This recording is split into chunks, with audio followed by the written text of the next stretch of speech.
안녕하세요. 사연에 빠지다의 DJ 민영입니다. 한평생 자식들을 위해 살았는데 늙고 볼품없어졌다고 무시하는 자식들에게 시원한 한 방을 날려준 아버지가 있습니다. 오늘의 사연 과연 얼마나 시원한 사이다 사연일지 기대해보면서 오늘의 이야기도 끝까지 함께 해주세요.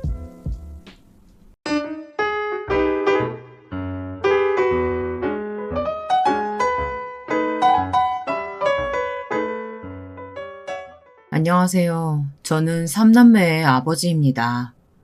벌써 환갑이 지난 지 한참이 지났지만 저는 아직도 제가 60대라는 사실이 낯설기만 하네요.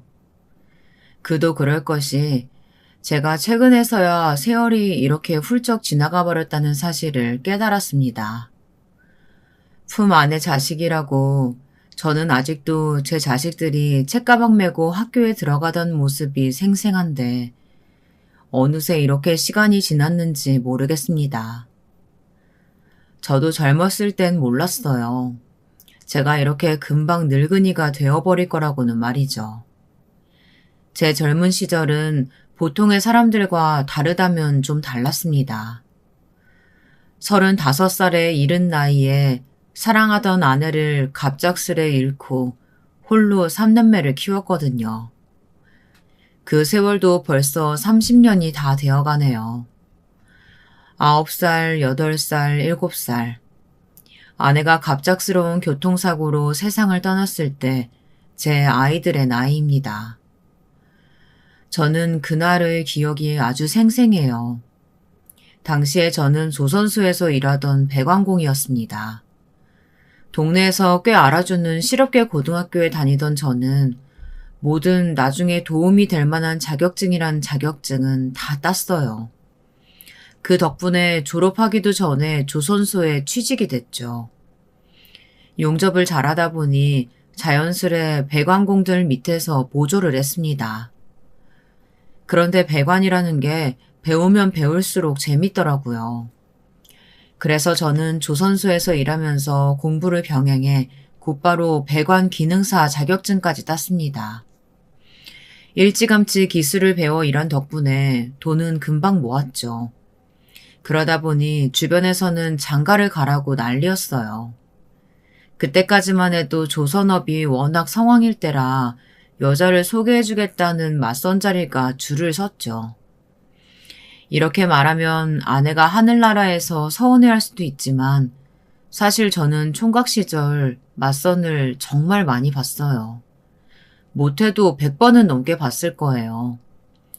하루라도 빨리 장가가 가고 싶은 마음에 들어오는 대로 선을 봤지만 영 마음에 드는 여자를 찾지 못했습니다. 그런데 제 아내를 본 순간 저는 한눈에 뿅 가고야 말았습니다. 아내가 다방을 걸어 들어오는데 아내의 뒤로 후광이 보이더라고요.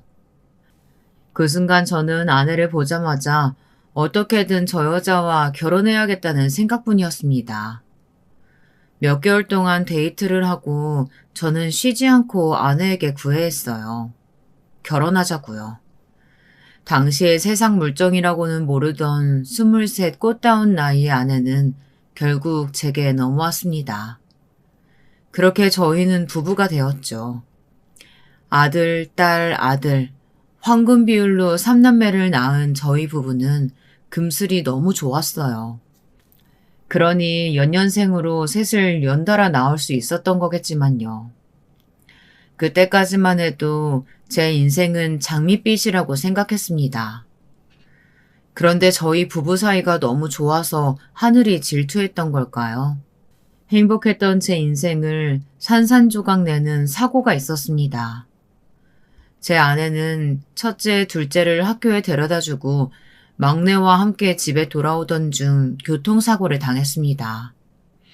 아이를 품에 안고 쓰러진 아내는 그 자리에서 사망했고 당시 7살이었던 아들은 그 어린 나이에 갈비뼈가 부러지면서 장기 손상이 심각해 긴급 수술을 받았어요. 한순간에 벌어진 사고로 아내 한 사람이 제 인생에서 사라져버리자 제 인생은 180도 달라져 버렸습니다. 지금까지 집안의 가장이자 아버지였던 저는 어머니의 역할까지 완벽하게 해내야만 했습니다. 엄마라는 게 집에서 밥이나 차려주고 학교나 보내면 되는 줄 알았는데 막상 제가 해보니 보통 일이 아니더군요. 하루 24시간이 부족할 정도로 하나부터 열까지 손이 안 가는 곳이 없었어요. 아직 어린 아이들은 매일 엄마를 찾았습니다. 특히 큰 수술을 받은 막내는 매일 밤 엄마를 찾으며 우느라 잠도 제대로 자질 않았죠. 덕분에 애를 달래느라 저도 잠 한숨 자지 못하고 매일 출근했습니다. 항상 새벽에 출근하고 짧게는 며칠, 길게는 한 달 넘게 출장도 가야 하는 제가 아이 셋을 혼자 키운다는 게 사실 가능한 일이 아니었습니다. 저희 부모님이 계시지 않았다면 할 수 없는 일이었죠.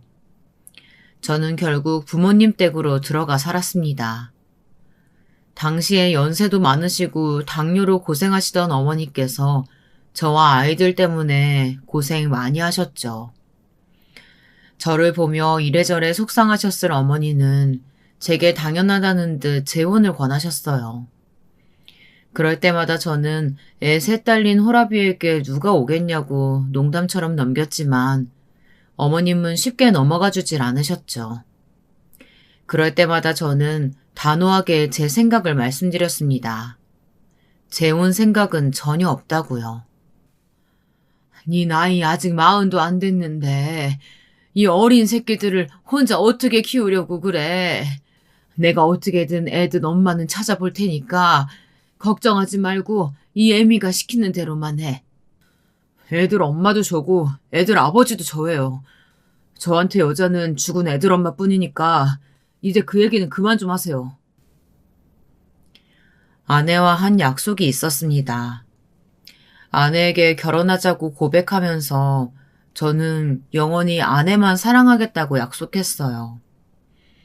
그 말에 눈물을 쏟으며 제 고백을 받아주던 아내의 얼굴이 아직도 선한데 그 약속만은 절대 배신할 수 없었습니다.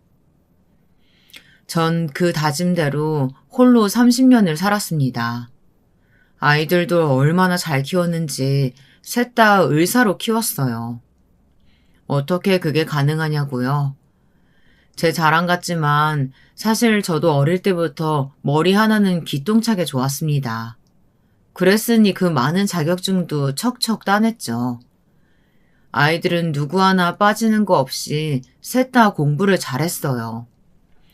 특별히 학원을 다니거나 과외를 한번 해준 적이 없었는데 중고등학교 내내 셋 다 전교 1, 2등을 놓치지 않았죠. 공부만 잘한다고 좋아할 일인가 싶은 게 셋 다 지나치게 욕심이 많았어요. 뭐든 셋 다 공평하게 해줘야 했습니다. 하나를 사줘도 셋이 똑같이 비슷한 가격대에 맞춰 사줘야 했습니다. 정말 사소한 것까지 셈을 내고 욕심을 부렸어요. 반찬도 제 마음대로 해줄 수가 없었죠. 이게 뭐예요? 고등어랑 어묵, 콩나물까지? 다 나는 싫어하고 둘째만 좋아하는 반찬이잖아. 저는 오늘 꼭 고기 먹고 싶다고요. 오늘 둘째가 아침부터 감기 기운이 있어서 아침밥도 거르고 학교 갔다 왔어. 오늘은 동생 아프니까 우리 장남이 이해를 좀 해. 내일은 아버지가 꼭 고기 반찬 해줄게. 자식이 셋이나 되니 일주일 내내 공평하게 반찬이며 간식까지 해대느라 아주 등골이 휘었습니다. 저희 부모님은 어떻게 셋이나 되는 자식들 비위를 다 맞추겠냐. 그러다 네가 병든다며 걱정하셨지만 저는 괜찮았어요.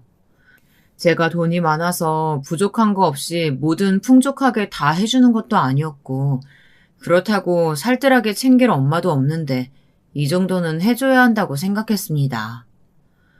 그래도 항상 그렇게 서로 앉으려고 경쟁하듯 지내더니 남들은 한 집안에 한 명 나오기도 힘들다는 의사가 저희 집에선 셋이나 나온 거죠. 큰아들이 서울에 있는 의대에 합격하자마자 둘째는 당연히 오빠보다 좋은 의대를 목표로 공부를 하더라고요. 셋째도 마찬가지였고요. 저와 아이들은 결국 고향을 떠나 서울로 이사를 했습니다. 사실 건물이라고 말하기도 민망한 게 작은 평수의 3층짜리였어요. 워낙 오래되고 작은 건물이라 포항에 살던 집의 절반도 되지 않았지만 그래도 건물 앞에 공터도 있고 차 주차하기도 좋아서 제 가게를 내기엔 좋을 것 같아 바로 계약했습니다. 집이야 열심히 벌어 늘려나가면 되는 것이라고 생각하기도 했고요. 1층에는 제 가게를 내고 2층은 세를 주고 저와 아이들은 3층에서 살았습니다. 생각보다 서울살이는 쉽지 않았어요. 평생 바닷바람 맞으며 살아온 바다 사나이가 도시에서 살아보려니 여간 텃세가 심한 게 아니었죠. 그리고 무엇보다 가장 힘들었던 건 배관공이라는 직업을 무시하는 사람들이었습니다. 고향에서는 다들 조선소에 다닌다고 하면 엘리트라고 대접해줬어요. 워낙 기술직이 귀하다 보니 여기저기서 부르는 곳도 많았고요. 그런데 이 동네에서는 배관공이라고 하면 못 배우고 못 버는 사람 취급을 했어요. 와이셔츠 입고 정장 재킷은 걸치고 다녀야 인정해주는 분위기였죠. 그래도 어쩌겠어요. 이제 제 사정이 달라졌는걸요. 아이들이 어릴 때와는 모든 게 달랐습니다. 의대생인 자식 둘에 고3 수험생 하나. 앞으로 돈 들어갈 일이 천지였죠. 뭐든 돈 되는 일이라면 다 해야 했습니다. 패기 있게 가게를 시작했지만 지금처럼 인터넷이 활발할 때가 아니었으니 보통 다 동네 장사였어요. 큰 일거리라고 해봐야 건물 배관공사 혹은 수리가 다였죠. 동네 사람들 상대로 하는 장사이다 보니 별의별 일이 다 있었습니다. 배관 고쳐달라고 저를 불러놓고는 말도 안 되는 것까지 시켰어요. 돈도 안 주면서 형광등 갈아달라는 건 보통이었고 벽지를 건네며 제게 벽지까지 발라달라는 사람까지 있었어요. 사모님, 제가 변기 배관만 확인하러 온 거라서요. 도배는 제 분야가 아니어서 해드릴 수가 없어요. 아니 아저씨, 이게 뭐 어려운 거라고 그래요? 내가 이 동네에만 30년 산 사람인데 이 동네에서 장사하려면 나랑 친하게 지내서 나쁠 거 없다고. 사실 도배도 배워본 적이 있어서 제게 어려운 일은 아닙니다. 하지만 배관공사만 해도 반나절은 넘게 해야 하는 일인데 비용도 받지 못하는 도배일까지 해준다는 건 쉬운 일이 아니었습니다. 그리고 그뿐만이 아니었어요. 일이 잘 마무리돼도 제가 받기가 여간 힘든 게 아니었어요. 지금은 물이 잘 내려가긴 하는데 혹시나 또 막히면 아저씨한테 전화할 테니까 추가 비용 받지 말고 AS 확실하게 해주셔야 돼요. 문제 있으시면 언제든지 전화 주세요. 제가 출장비 저렴하게 해드릴게요. 사실 기술직이라는 게 부품 가격이야 남는 거라고는 없고 출장비로 먹고 사는 일입니다. 제 기술과 시간을 파는 일이니까요. 그런데 다들 한 동네 사는 사람이다 보니 제값 주고 일을 시킬 생각이 애초에 없었어요. 한 동네 이웃끼리 뭘 그렇게까지 다 받냐는 식이었습니다. 출장비요? 에이, AS는 출장비 안 받고 해주시는 거죠? 동네 장사 그렇게 하면 안 돼요. 그리고 나가면서 이 쓰레기 좀 건물 앞에 버려주고 가요. 제가요? 나가는 길에 버리기만 하면 되는데 아저씨는 왜 그렇게 말이 많아요? 일을 마치고 나가는 길에 음식물 쓰레기에 재활용까지 버려달라고 하는 건 허다했고 어떨 때는 일을 다 시켜놓고 현금이 없다면서 말도 안 되는 가격으로 깎는 경우도 많았습니다. 요즘처럼 핸드폰으로 1초면 입금할 수 있는 시대가 와서 얼마나 다행인 줄 모르겠습니다. 언제부터는 아예 배관 공사뿐만이 아니라 제가 할 수 있는 일은 다 했어요. 아예 가게를 철물점처럼 차려놓고 도배니 용접이니 돈 되는 일이라면 다 했습니다. 가게 앞에 전화번호를 걸어놓고 하루 24시간 내내 전화만 오면 바로 달려가 굳은 일도 마다 않고 열심히 했습니다. 제가 쉬지 않고 일해야 하는 이유는 당연히 딱 하나였죠. 자식들 생각해서 무슨 일이 있어도 꾹 참았습니다. 우리 장한 의대생 3남매 키우느라고요. 의대 학비가 얼마나 비싼 줄 아시죠? 연 등록금이 한 명당 1,000만 원 가까이예요. 셋 다 의사 만드는데 1억이 우습게 들어갔습니다. 저는 그 돈 하나도 아깝지 않았어요. 애들 공부하는 거에 비하면 사실 제가 하는 일은 일도 아니었죠. 매일 병원에서 먹고 자느라 씻을 시간도 없어서 항상 머리는 거푸집을 하고 다니는 모습만 봐도 안쓰러웠고, 쉬는 날 집에 와서도 공부만 하느라 잠도 제대로 못 자는 모습을 보면 가슴이 미어졌습니다.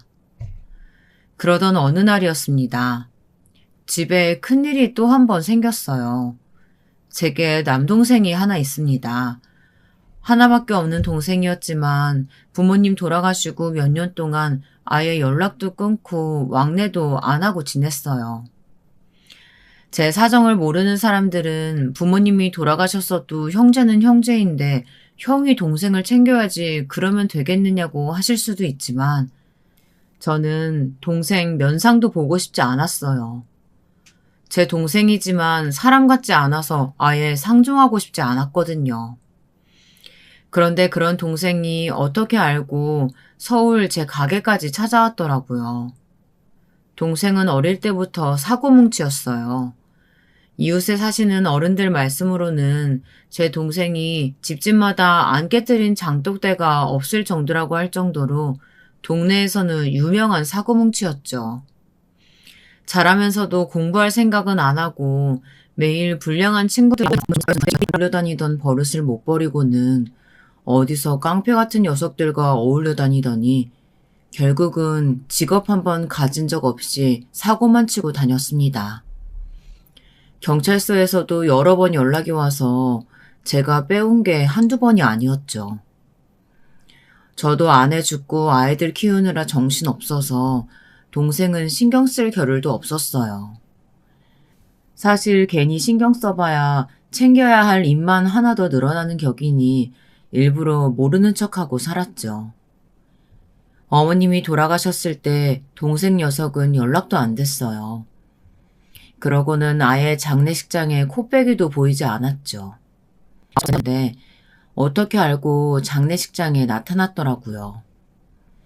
그러고는 아버지 영정사진 앞에서 쓰러질 듯이 울어대길래 이제야 정신을 좀 차렸나 싶었습니다. 그런데 사람이라는 게 그렇게 쉽게 변하는 게 아니더군요. 조문객들 다 보내고 저와 마주 앉아 소주 한 잔을 하는데 한다는 소리가 아주 가관이었습니다. 저는 집도 있고 직장도 빵빵하니 아버지 집이랑 땅을 자신에게 넘기라고 하더군요. 저는 왜 뜨신 밥 먹고 쉰소리를 하냐며 말도 안 되는 소리라고 소리를 내질렀습니다. 이 불효자 새끼가 지금까지 부모님이라고 한번 들여다보지도 않더니만 아버지 돌아가시니까 기껏 나타나서 한다는 소리가 뭐? 집이랑 땅을 내놔? 네가 제정신이야? 형이야말로 아버지랑 어머니한테 뭐 한 게 있다고 그래. 장남이 어디서 명 짧은 여자 데리고 와서는 호라비 신세 내내 부모님 고생만 시켜놓고서는 어디서 큰 소리야. 너 말 다 했어? 형수더러 뭐라고? 명 짧은 여자? 형수는 무슨 애만 줄줄이 낳아놓고 뒤진 여자 뭐가 좋다고 편을 드냐? 그리고 내가 말을 안 해서 그렇지. 엄마도 형 때문에 돌아가신 거 아니야. 엄마 연세에 형네 애들 셋이나 키우느라고 골병 들어서 죽은 거 아니냐고. 동생은 말도 안 되는 꼬투리를 잡더니만 자신은 부모한테 받은 것도 없으니 재산이라도 받아야겠다며 쌩떼를 부렸습니다. 저는 너무 화가 나서 그 자리에서 장례식장 상을 뒤집어 버렸어요. 그리고 썩 꺼지라고 다시는 제 눈앞에 나타나지 말라고 소리를 질렀죠.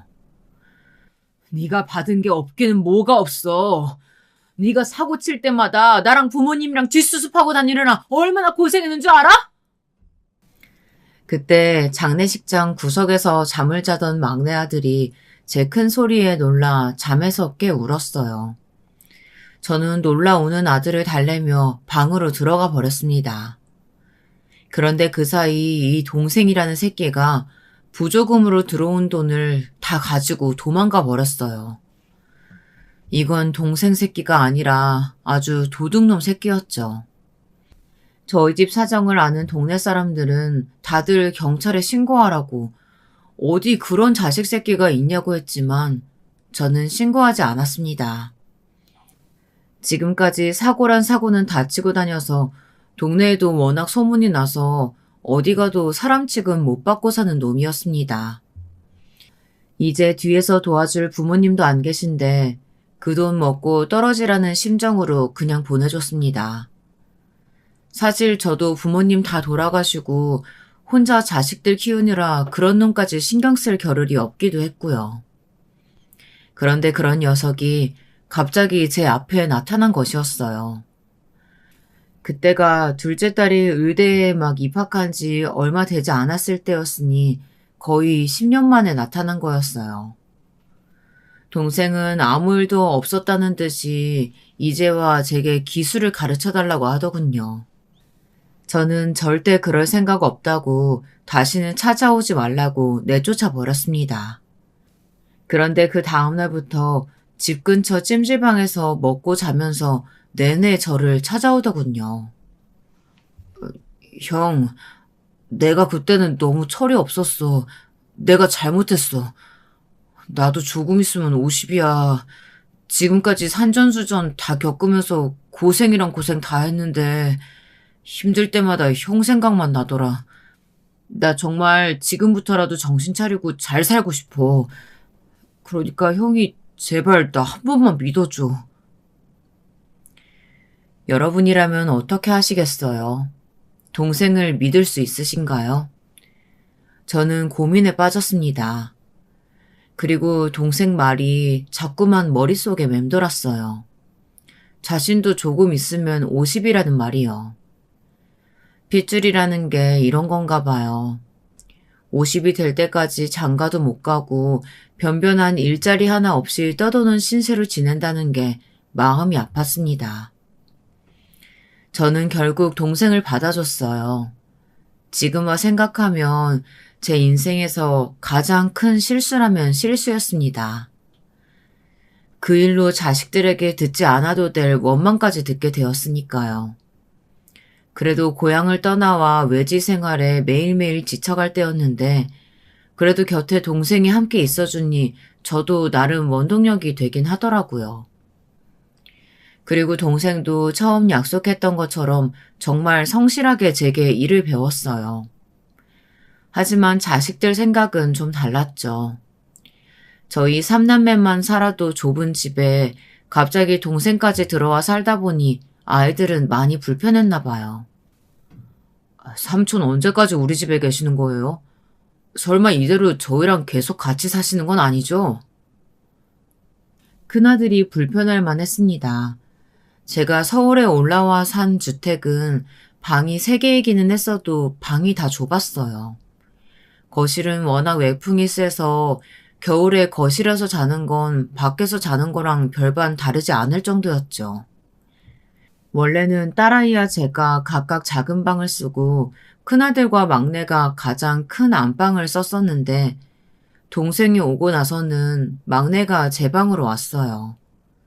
그래서 큰아들이 제 동생과 한 방을 썼죠. 네가 삼촌하고 같이 지내느라 아무래도 많이 불편하겠지만 조금만 이해해줘. 이 추운 날씨에 갈 곳 없어서 여기까지 온 가족을 내보낼 수는 없잖아. 저도 웬만하면 참아보려고 했어요. 근데 삼촌이랑 한 방 쓰는 거 너무 불편해요. 무엇보다 아버지 혼자 벌어서 저희 4식구 살기도 빠듯한데 삼촌까지 어떻게 하시려고 그래요? 우리 아들, 아버지 못 믿어? 아버지 빠듯하지 않아. 너희 셋 다 장가 보내고 시집 보낼 때까지 열심히 일할 거니까 걱정하지 말고 얼른 들어가서 쉬어. 공부하느라 힘들 텐데. 빠듯하지 않다고요? 남의 집 화장실 배관이나 고쳐서 어느 세월에 저희 셋 시집장가 다 보내요. 정말 아버지 혼자 다 감당하실 수 있으세요? 큰아들은 10년 전 제 동생에 대한 기억이 그대로 있었으니 제 동생을 믿지 못했습니다. 거기다가 제가 하는 일에 대해서도 불만이 많았어요. 어릴 때만 해도 제가 배관이니 전기니 척척 고치는 모습을 보고는 멋지다고 대단하다고 하더니만 이제 좀 컸다고 아버지가 남의 집 배관이나 고치는 게 창피한가 보더군요. 그때였습니다. 안 그래도 속상해 죽겠는데 동생이 하나 더 보태더군요. 형은 다 큰 자식 의대까지 보냈으면 됐지. 뭘 아직도 그렇게 자식 걱정을 해요. 의사면 돈도 많이 벌 텐데 자기들이 알아서 시집장가 가겠지. 동생은 참 눈치가 없었어요. 뻔히 애들이 안 좋아하는 걸 알면서도 조심성 없이 꼭 미운 소리를 해댔어요. 그러다 결국 문제가 생겼습니다. 그 나이에 하는 일도 없이 남의 집에 빌부터 사는 주제에 참견은. 뭐야? 너 지금 뭐라 그랬어? 이놈의 새끼가 감히 삼촌한테 뭐? 빌부터 사는 주제? 그나들이 방으로 들어가며 혼잣말로 중얼거리던 소리를 동생이 듣고 말았어요. 아무리 혼잣말로 한 소리라도 삼촌에게 버릇없는 소리를 해댔으니 저도 큰아들을 혼냈습니다. 너 이놈 자식, 아무리 속상하고 힘들어도 어디서 그런 말을 해? 얼른 삼촌한테 잘못했다고 사과하네? 제 말이 틀려요? 할아버지 조의금까지 들고 도망갔던 사람을 사라졌던 10년 동안 뭐하고 살았는지 알고 받아줘요. 뭔 짓을 한 줄 알고요.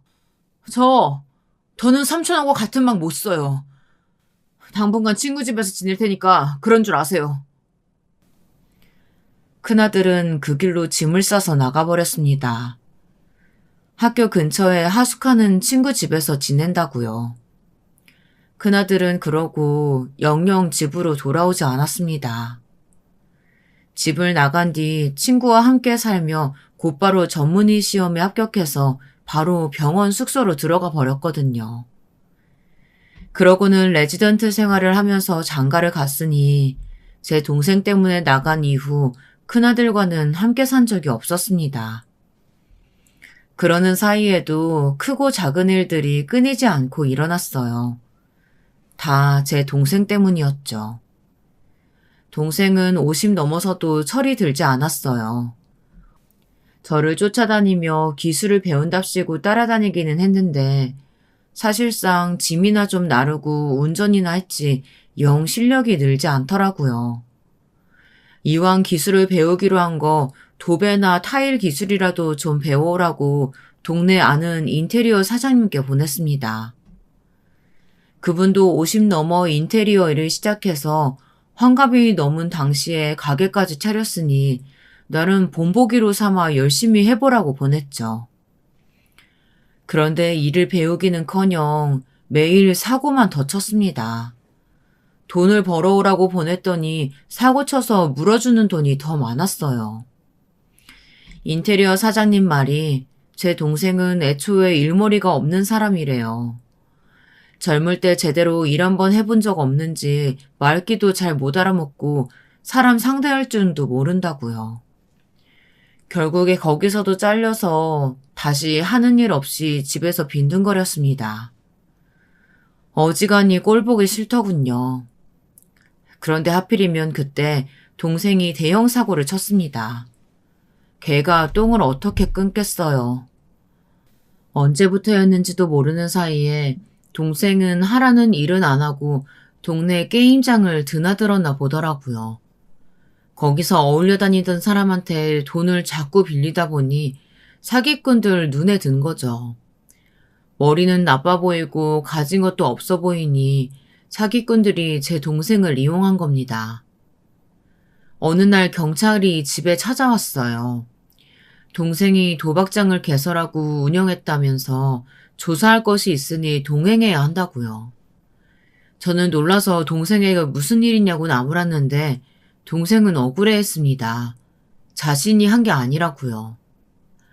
당시에 집에 둘째 딸과 막내 아들까지 있어서 그 꼴을 다 보고 말았어요. 이게 다 제 잘못이었습니다. 큰아들 말이 맞았어요. 그때 큰아들이 아니라 제 동생 새끼를 내보냈어야 했는데 핏줄이 뭐라고 제가 실수했습니다. 동생에게 사기치기로 작정한 사기꾼들이 도박장에 빚을 진 제 동생에게 빚을 빌미로 이름을 빌렸었나 보더라고요. 그리고는 동생에게 잘못을 다 뒤집어 씌우고 도망을 간 거였어요. 불법 도박장은 개설만 해도 5년 이하 징역에 벌금이 몇 천만 원이라네요. 동생은 이렇게 큰 잘못을 저질러 놓고도 자기 잘못이 아니라고 억울해하고만 있었습니다. 저는 곧바로 변호사를 찾아갔어요.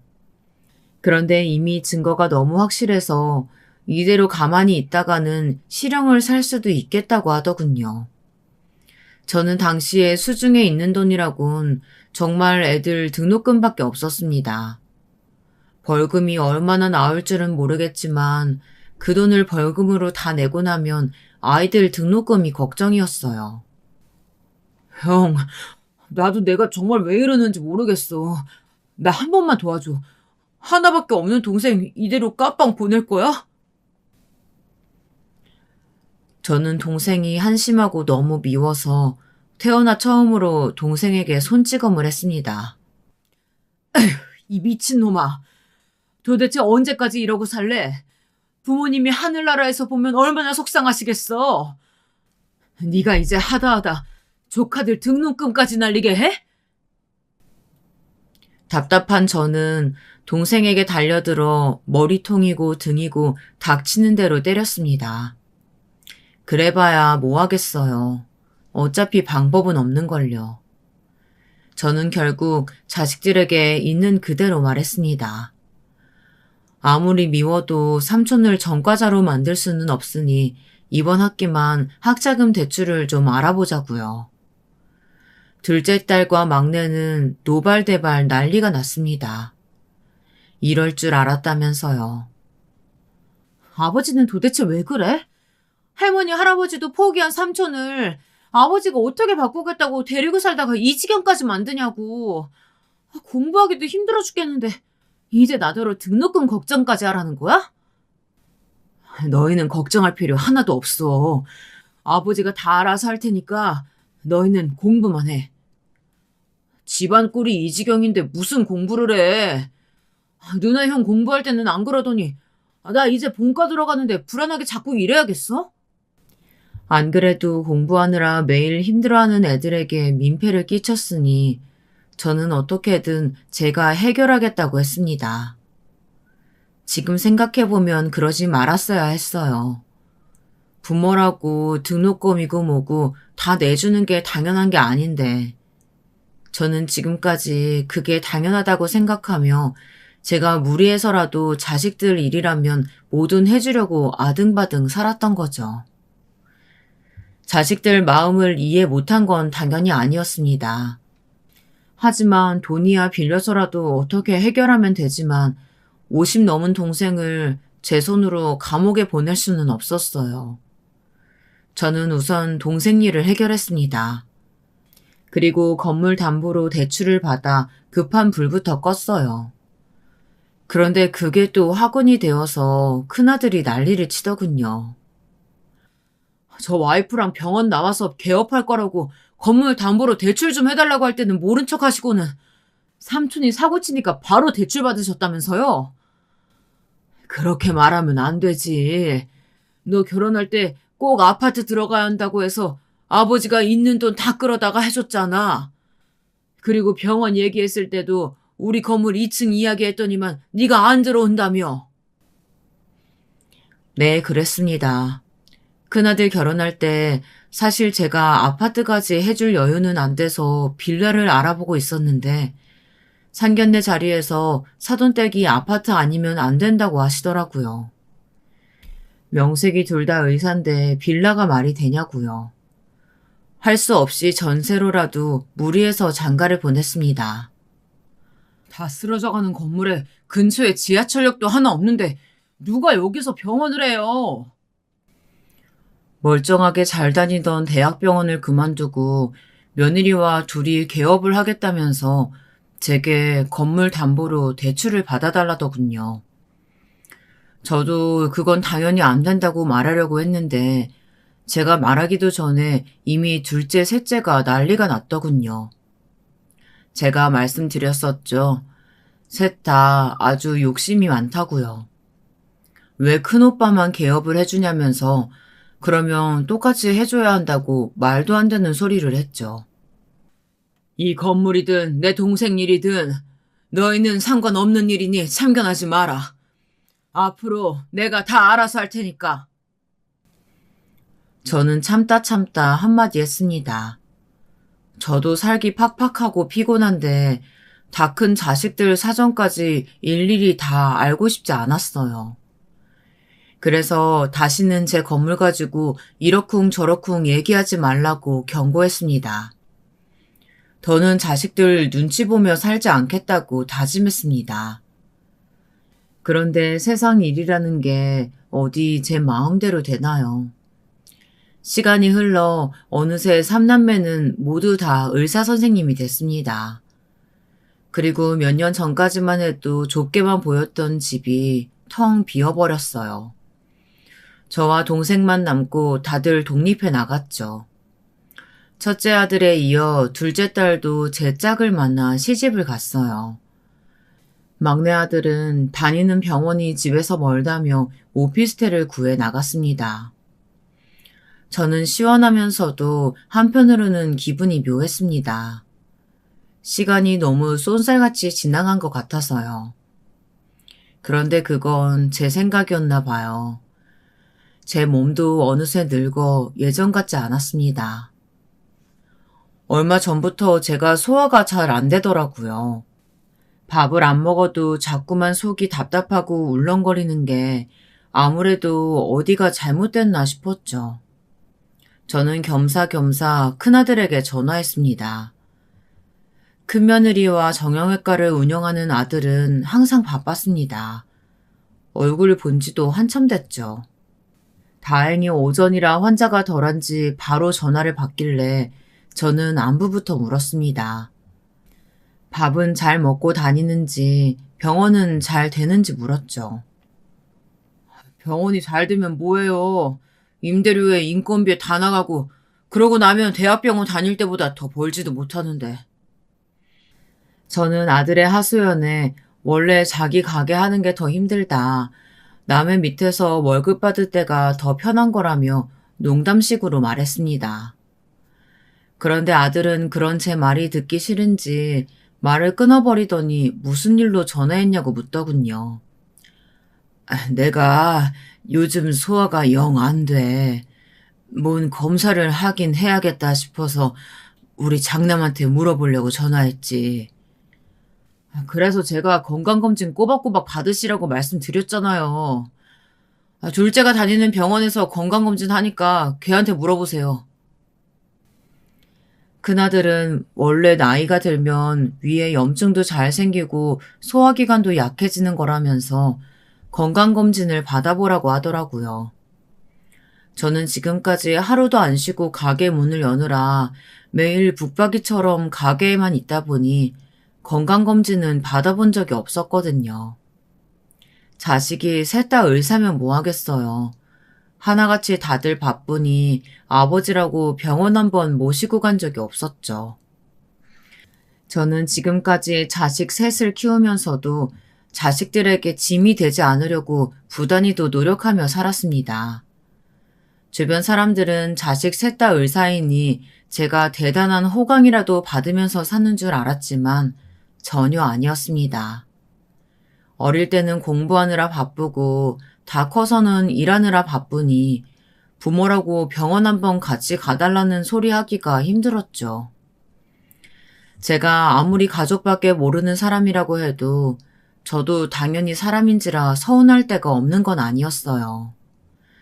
항상 주기만 하는 사람은 주는 게 당연한 거라고 여기는지 제가 힘든 이야기를 하거나 지나가는 말로 몸이 좀 안 좋다고 해도 항상 자식들은 대수롭지 않게 여기는 것 같았습니다. 저는 망설이다 둘째 딸에게 연락했어요. 둘째가 다니는 병원에서 건강검진을 좀 해야겠다고요. 내시경 하시면 정신도 없는데 뭐하러 이 멀리까지 와요. 가까운 동네 병원에 예약해 드릴 테니까 그 동네에서 받으세요. 나도 가까운 데서 받으면 좋지. 근데 내시경 하려면 보호자도 있어야 하고 비용도 많이 드는데 너희 병원에서 하면 가격도 저렴하고 좋잖아. 거기다가 네가 옆에 있으니까 아버지도 마음이 편하고. 비용이든 보호자든 사실 제게 그런 게 문제는 아니었습니다. 제가 돈이 없어서 검사를 못 받는 것도 아니고 보호자도 동생을 데리고 가면 돼요. 하지만 저도 한 번은 자식들이 제 보호자가 되어 저를 좀 챙겨줬으면 하는 그런 마음이 들더라고요. 다른 부모들처럼 말이죠. 그런데 자식들은 제가 걱정되지도 않나 봅니다. 매사에 자기들 일이 먼저였죠. 아버지, 저 외과 의사예요. 아버지 검사 받으러 오셔도 슬슬 들어가면 바빠서 가보지도 못하는데 뭐하러 여기까지 와요. 제가 아는 병원 예약해 드릴 테니까 돈 걱정 말고 삼촌이랑 같이 가세요. 제가 마음이 약해지기는 약해졌는지 별거 아닌 말에도 마음이 안 좋고 서운하더라고요. 저는 그럼 그냥 나중에 받겠다고 했어요. 자식이 셋이나 있는데 환갑이 다 된 동생을 보호자라고 데리고 가는 것도 영 내키지 않았죠. 젊은 날 고생은 좀 했어도 자식들이 결혼까지 하고 나면 제 인생에도 다시 봄날이 찾아올 거라고 기대했습니다. 그런데 그게 다 저 혼자만의 착각이더군요. 자기들 필요할 때만 아버지지 제가 늙고 힘들어지니 이제는 제가 귀찮은 거였죠. 이제 제 나이도 칠순을 바라보고 있습니다. 지난 30년을 돌아보니 저는 자식들에게 할 만큼 충분히 다 했다고 생각해요. 하지만 자식들은 그런 제 마음을 몰라주는 것 같아요. 이제 더는 그렇게 살면 안 되겠다 싶었습니다. 지금까지 제대로 쉬어본 적 없는 제게 즐거운 노년을 선물하자 마음먹었습니다. 그래서 혼자 여행도 다녀보고 잠도 한번 늘어지게 잡아야겠다 싶었죠. 그러던 어느 날이었습니다. 아내 제삿날이 가까워져서 아이들에게 연락을 했어요.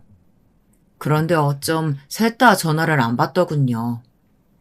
처음엔 병원 일이 워낙 바쁘니 한가해지면 전화하겠지 싶어 전화를 내내 기다렸습니다. 그런데 제 기대가 너무 컸던 걸까요? 아이들은 누구 하나 아내의 제사에 관심이 없는 것 같았어요. 이게 다 제 잘못이에요. 제가 지금까지 애들을 너무 오냐오냐 키운 탓이죠. 저도 더는 참을 수 없었습니다. 지금까지 차곡차곡 쌓여있던 화가 끓어오르더군요. 이미 늦었을지도 모르지만 지금이라도 바로잡아야 한다고 생각했습니다. 지금와 생각하면 자식들에게 눈치 아닌 눈치를 봤던 것 같아요. 엄마 없이 자라느라 힘들었을 아이들에게 제가 싫은 소리까지 하면 안 된다고 생각했거든요. 그래서 잔소리 한번 제대로 한 적이 없었습니다. 괜히 제삿날이라고 바쁜 아이들더러 와서 음식 준비 같이 하자는 말도 못하고 남들은 다 모이는 명절에도 다같이 모여 밥 한번 먹자고 말도 못했죠. 하지만 이번만큼은 그냥 넘어가지 않겠다 굳게 마음을 먹었습니다. 그래서 제가 단호하게 말했어요. 이번 제사는 누구 하나 빠지는 것 없이 다 모이라고요. 그런데 제 말에도 자식들은 말이 많았습니다. 수술이 있네, 환자가 많네 라면서 다 안 된다는 식이었죠. 저는 그 얘기를 듣는데 더 화가 났어요. 1년에 딱 하루인데 자식이라는 놈들이 어떻게 매년 자기들 어머니 제삿날도 모르나 싶어서요. 저는 욱해서 질러버렸습니다. 그딴 핑계는 다 개나 주라고요. 이젠 아버지도 늙어서 너희 엄마 제사 더는 혼자 못 지내겠다. 올해부터는 너희가 한 사람씩 돌아가면서 지내. 이번엔 큰아들이 먼저 알아서 준비해. 내가 날짜 맞춰서 너희 삼촌이랑 갈 테니까. 이번 제사에 안 오는 놈은 자식으로 인정도 안 하고 호적에서도 파버릴 거라고 제가 아주 강력하게 말했습니다. 제가 처음으로 말도 안 되는 억지를 부리며 화를 낸 덕분일까요? 웬일로 자식들은 큰아들네 다 모였더군요. 며느리랑 아들이 대충 음식도 준비하긴 한 것 같았어요. 저는 물색 없이 아이들 얼굴을 보니 또 좋았습니다. 이렇게 다 모이기만 해도 행복했어요. 그런데 자식들은 아닌가 보더군요. 제사가 끝나고 식사 준비를 하는데 딸이 제게 퉁명스러운 소리로 투덜거렸습니다. 바쁜 자식들 고집 부려서 이렇게 모아놓으니까 좋으세요? 너희가 언제 안 바쁜 적 있어?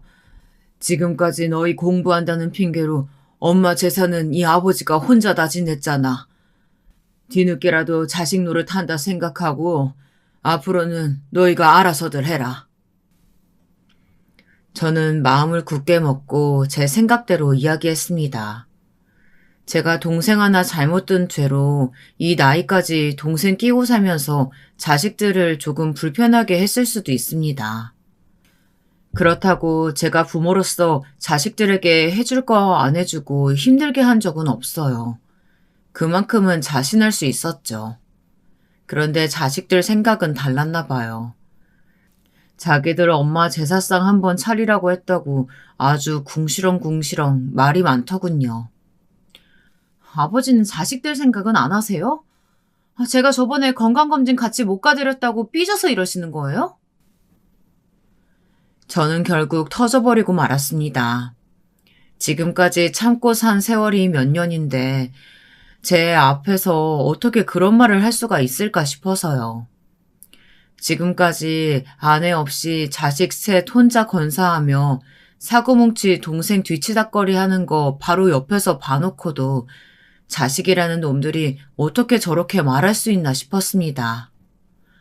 너 말 잘했다. 그럼 이 아버지가 매일 네 병원에 가는 것도 아니고 딱 하루 가서 검사를 좀 하겠다는데 그 잘난 수술 핑계 대면서 못 오게 하는 게 말이 되냐? 다 네가 귀찮아서 그러는 거잖아. 아버지가 모를 것 같아? 제 말에 둘째 딸만이 아니라 다른 자식들까지 합세해서 저를 몰아붙이더군요. 아버지, 이제 와서 이러시는 거 너무 웃기지 않아요? 우리한테 해준 게 뭐가 있다고 그러세요? 뭐야? 내가 해준 게 왜 없어? 지금 네가 사는 이 집 내가 해준 거 아니면 누가 해준 건데? 아, 결혼할 때 해주신 이 집이요? 고작 전세 해주시고 지금 생색내시는 거예요? 뭐야? 내가 나는 먹고 살기 힘들어도 너 생각해서 기껏 무리해서 해줬더니만 뭐 생색? 내가 지금까지 네 놈한테 해준 거 다 생색 좀 내볼까? 그렇게 생색내고 싶으시면 제발 그 건물 좀 파세요. 어차피 나중에 주실 거 장남 힘들 때 좀 도와주시면 좋잖아요. 뭐? 왜 이럴 때만 장남이야? 오빠는 처가에서 도와줘서 개업이라도 했지만 난 아직도 대학병원에서 힘들어 죽겠거든? 아버지, 건물 팔면 놔줘. 알았지? 자식들은 갑자기 저들끼리 싸우고 난리가 났습니다. 그 잘난 을대 나와서 명색이 의사선생이라는 것들이 그깟 다 쓰러져가는 집 하나 가지고 싸우고 있었어요. 저는 그 순간 망치로 머리를 한 대에 얻어먹기라도 한 것 같았어요. 제 자식들은 영화에서나 보던 좀비 새끼들 같았습니다. 혼자 힘으로 지금까지 버티며 살아온 아비를 뼈까지 씹어먹어야 아주 직성이 풀리는 놈들이었죠. 지난 세월 제 인생을 다 갈아넣어 키워놨지만 기껏 한다는 소리가 제가 해준 게 뭐가 있냐네요. 아버지, 이 자리에서 똑바로 이야기하고 가세요. 그 집 팔면 무조건 셋이 나눠주는 거예요. 형이라고 더 주고 누나라고 더 주면 저 다시는 아버지 안 봐요. 내가 이 집에서 큰 소리 칠 주제는 안 된다는 거 알지만 명색이 을사라는 놈들이 해도 너무한다. 어쩜 아버지 앞에서 그딴 소리를 해? 옆에 있던 동생이 보다 안 되겠는지 한 소리 하더군요. 그러자 제 자식들은 피라미들처럼 달려들었습니다. 삼촌이 뭔데 우리 집 일에 끼어들어요? 왜요? 그 집에 몇 년 사시니까 욕심나요? 우리 없다고 순진한 아버지 꼬셔서 허튼 짓 할 생각 말아요. 이놈의 새끼가 삼촌한테 못하는 소리가 없어. 저는 아들의 등짝을 갈겼습니다. 그러자 아들은 버럭 제게 소리를 질렀어요. 옆에서 며느리가 말리는데도 소용없었죠. 지금 저 사기꾼 같은 인간이 자식보다 중요하다고 감싸는 거예요, 아버지? 요즘 도대체 왜 그러세요? 하다 이제 정신줄까지 놓으시는 거예요?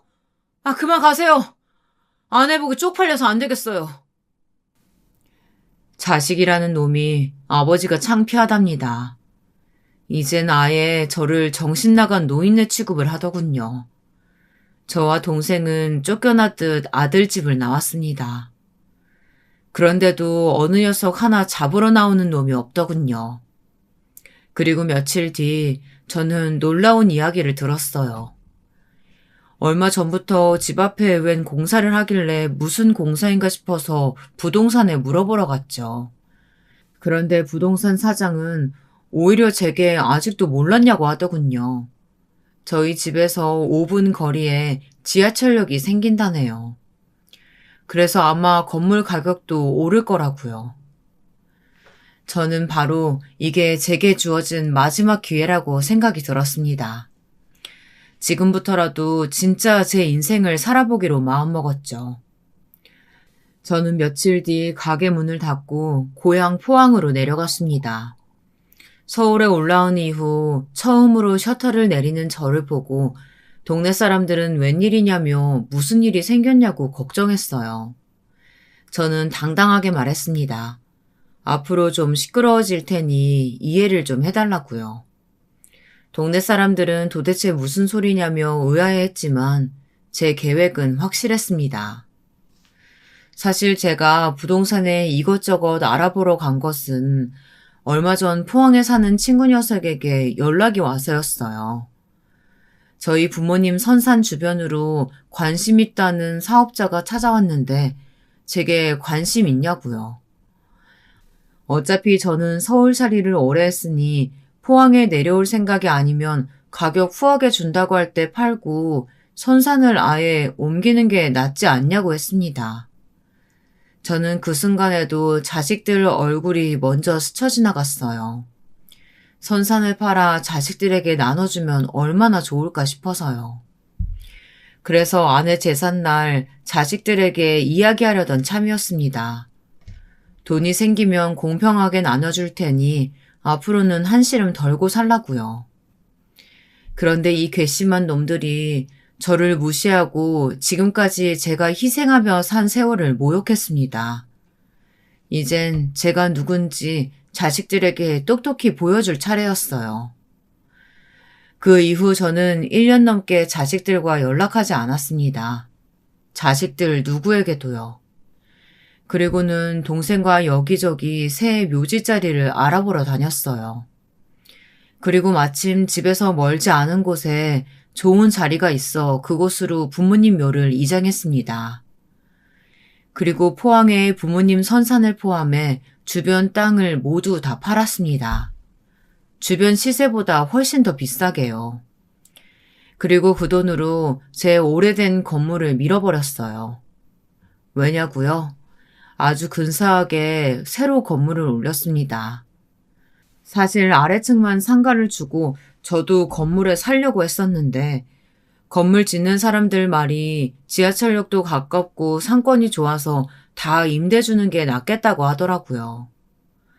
건물 올리고 남은 돈으로 저와 동생 둘이 살 정도의 작은 집을 하나 얻었습니다.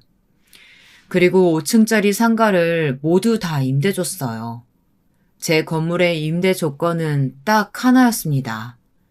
병원만 들어올 수 있도록 했죠. 1층에 상가 하나에만 약국을 주고 나머지는 다 병원에 세를 줬어요. 소문이라는 게 참 빠르더군요. 상가들이 다 채워진 지 몇 달이 되지도 않았는데 큰아들이 어디서 제 소식을 들었는지 찾아왔습니다. 둘째랑 막내까지 다 데리고 말이죠. 자식들은 제가 새로 지은 건물을 보고는 놀라 난리가 났습니다. 아버지, 이게 뭐예요? 저희가 개업 좀 해달라고 할 때는 돈 없다고 모른 척 하시더니. 웃기지 마. 의대까지 등록금 한 번 밀리는 거 없이 몇십 년을 뒷발이 해줬으면 고마운 줄 알아야지. 내가 너희 호구야? 개업까지 해주게? 아버지, 도대체 돈이 어디서 나서 이렇게 큰 건물을 올리셨어요? 저희 모르게 숨겨놓은 재산이라도 있으신 거예요? 설마 지금까지 저희 속이셨어요? 속이긴 뭘 속여. 내가 내 돈 가지고 건물 지어서 새 받아먹으면서 살겠다고 하는데 뭐가 이렇게들 말이 많아?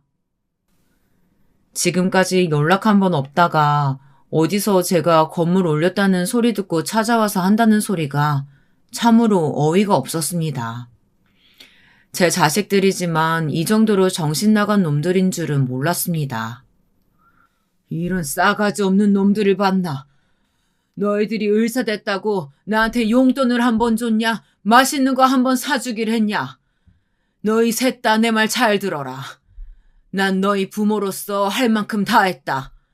이 순간부터 너희 부모 노릇은 사표낼 테니까 우린 이제 남남이야.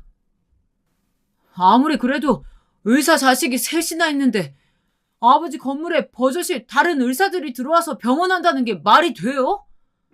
그게 왜 말이 안 돼? 계약서에 사인만 하면 되는 일인데. 너희도 앞으로 내 건물에 볼 일 있거든. 합당하게 부동산 연락해서 계약하고 임대료 내고 들어와. 저는 제 할 말만 하고는 건물 안으로 들어와 버렸습니다. 그때 둘째 딸이 제 뒤를 졸졸 쫓아왔어요. 그러더니 제 팔을 붙잡더군요.